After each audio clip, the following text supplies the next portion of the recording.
মৌসুমীকে বিয়ের গুজব প্রসঙ্গে যা বললেন অভিনেতা। অনেকদিন ধরে দেশের বাইরে যুক্তরাষ্ট্রে বসবাস করছেন চিত্রনায়িকা মৌসুমী। অভিনয়ে অনিয়মিত হয়ে পড়লেও গত বছর এই অভিনেত্রীর সুন্দরী পিএস চাইল্ড শিরোনামের একটি টেলিফিল্ম মুক্তি পায়। এতে তার সহশিল্পী হিসেবে অভিনয় করেন হাসান জাহাঙ্গীর। এটি প্রচারিত হওয়ার পরেই বাধে বিপত্তি। কেননা এর প্রচারের পর সামাজিক যোগাযোগ মাধ্যমে ছড়িয়ে পড়ে সহশিল্পী হাসান জাহাঙ্গীরকে বিয়ে করেছেন মৌসুমী। এমন গুজব ছড়ানোয় দুজনেই বেশ বিব্রত বলে জানিয়েছেন এই অভিনেতা। এমনকি এভাবে গুজব ছড়ানো যদি চলমান থাকে তাহলে তিনি আইনি ব্যবস্থা নেবেন বলেও জানান।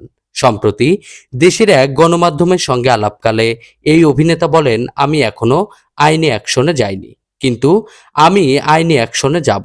মৌসুমীও আমি নাকি বিয়ে করেছি। এটা যে কত বড় বিব্রতকর একটা সংবাদ।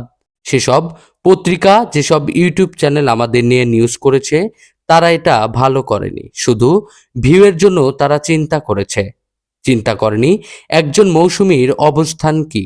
একদিনে কিন্তু একজন মৌসুমী তৈরি হননি। মৌসুমীর প্যারালাল কিছুই নেই। মৌসুমীর বিকল্প মৌসুমী।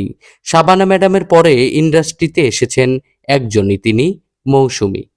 এটা আল্লাহ প্রদত্ত। এমন গুণী একজন মানুষ আমার সহশিল্পী।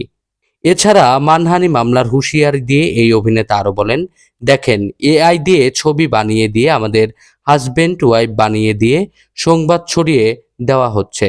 আমার বন্ধু বান্ধবরা ফোন করে জানতে চাইছে আমাদের সম্পর্ক কেমন যাচ্ছে। আমার আত্মীয় স্বজনরা ফোন করে জানতে চাইছে আমি মৌসুমীকে বিয়ে করেছি কিনা। এসব ভিউ দিয়ে টাকা বানিয়ে আপনারা কি করবেন? আপনারা ভালো নিউজ করুন, উৎসাহ দেন। শুধু বাংলাদেশ নয়, এটা আরো অন্যান্য দেশ থেকেও ছড়ানো হচ্ছে। আমি শিগগিরই সংবাদ সম্মেলন করে প্রতিবাদ জানাবো।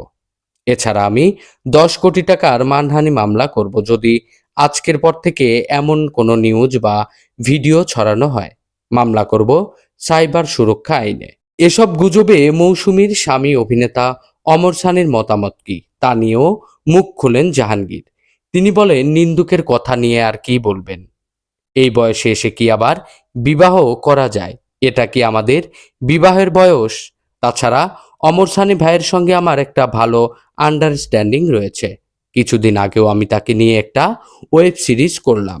তাদের সঙ্গে আমার সম্পর্ক অনেক দিনের, পারিবারিক সম্পর্ক আমাদের। নাটকের জনপ্রিয়তা প্রসঙ্গে অভিনেতার ভাষ্য, যে প্রোডাকশনটা করে আমেরিকার মতো জায়গায় এত রেসপন্স, ওখানেও মানুষের মুখোমুখি এই নাটকের গল্প, যেটা একটি বার্তা প্রদান করে। যে গল্পে উঠে এসেছে যুক্তরাষ্ট্রের মতো একটি জায়গায় স্বামী তার স্ত্রীকে চাকরি দিয়েছেন, এরপর যেটার পরিণতি কি হয়েছে। গল্পটা মানুষ পছন্দ করেছে। আমেরিকায় অন এয়ার হয়েছে, দেশের জি টিভিতেও প্রচার হয়েছে, আরও 3টা চ্যানেলে প্রচার হয়েছে।